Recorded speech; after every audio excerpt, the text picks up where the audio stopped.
Morning guys, Mark Fresh, Protect Dog Training.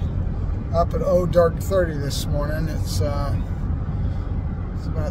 close to 7 now, but I've been up since about 5:30 getting everything ready to get out of here and go to Oscar Mora's place for Elevated Canine and participate in a workshop with him and Chris Syke. So it should be fun.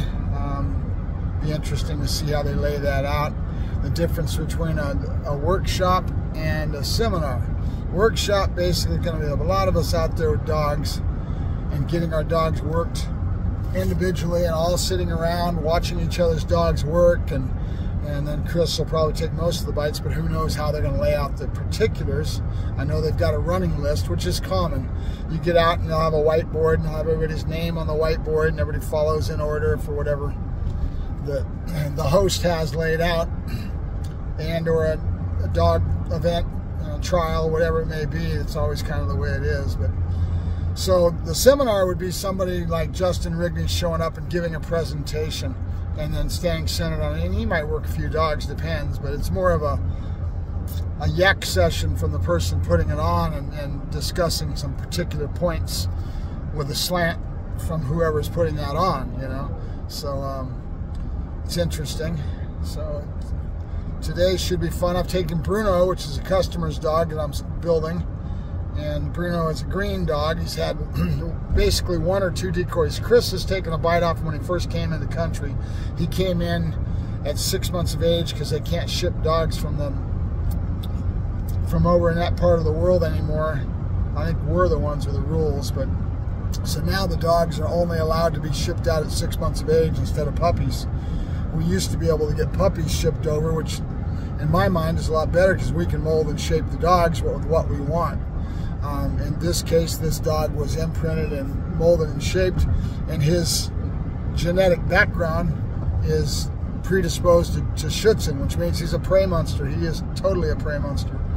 And can that be changed with time? Oh yeah. That's exactly what we're doing. Keep in mind that I do personal protection, so this workshop was laid out where they're not going to be centered on any one thing, you know, not centered on Schutzen. That's what they're going to be doing some obedience, which I'm interested in, the focused heel, something that I don't do that much of. So it's kind of cool to see these guys that got this down to a science. Like Chris, man, his dog is so sharp, head up. You know, that a certain picture that he's got makes him look real good.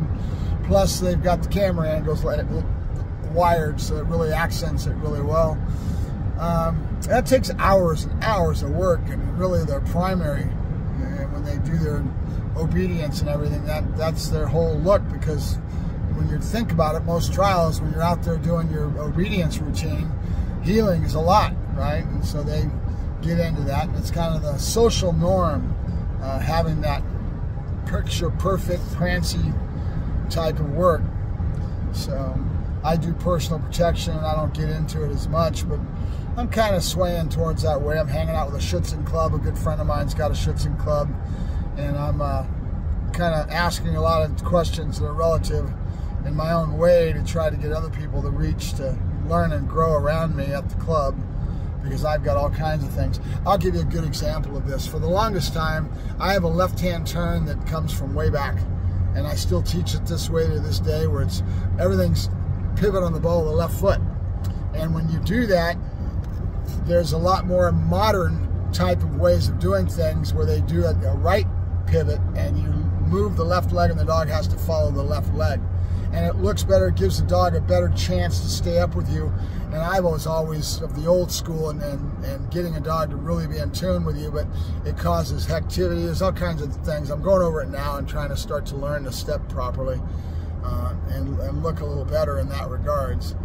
How that goes today, we'll find out, but I've got to create some habits in me, because I've got 20 years, 30 years of bad habit, you know, of doing it my old way and having it stuck in my cranium to do things that way. The only time it would affect you, the dogs, is when you're on the show ring, when you're on the trial field, right? Because you can have certain little tricks that folks like Oscar or Chris would bring into the picture, would be things that would make you look good out on the competitive trial field, right? And that's important when you're being judged by a judge that's going to pick that stuff apart, you know? And it's hard for me. I used to really be negative about it, and I'd be I hate having to walk down the field and make me feel like I got a stick up my ass, because you got a certain posture. And every sport's like that. You know, you look at Schützen, it's got a certain posture and a certain etiquette with what the picture that they want to have when they're out there on the trial field. Now, if you go into AKC, is a great way of explaining it. They've got a whole different posture. It's called the broken wing, where their hand is on their side, and they have a certain posture within their look, in their application of the obedience, right? And then French ring, another example. They've got a contact heel that they do in French ring, where the dog has to stay on your body, and when you move, the dog stays touching your leg, right? And that's just etiquette and synonymous with French ring. It's called the contact heel.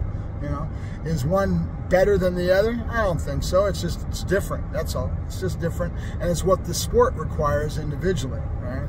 So it's going to be a lot of fun today, because there's going to be a lot of people. And this is another thing, if you guys are just getting into working dogs and protection and going to trials and doing this, you'll notice something else that's true as you get into it for any length of time, like me. When I go out, it might be the only time that I might see somebody that I haven't seen in 20 years. Because that's kind of what happens. We end up going to these trials, and we get out there and we socialize, and oh, I haven't seen you in so long, you know what I mean? And that's kind of when we see each other, you know? And I have no idea who's going to be here today. The whole protection dog industry as a whole, with all these different clubs and everything that's popping up all over the place, is a lot more active than it used to be. It used to be it was just Schützen and ring sport, right?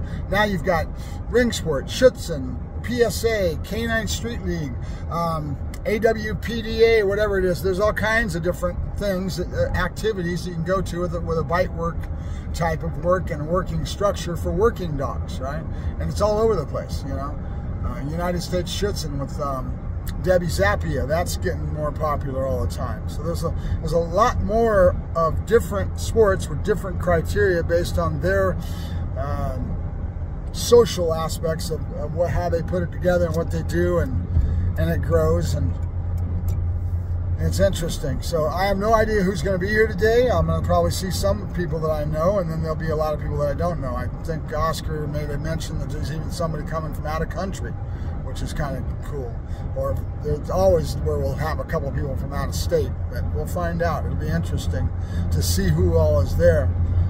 And the new generation of working dog trainers and people that are interested in the sports and all that is, like I said, growing immensely.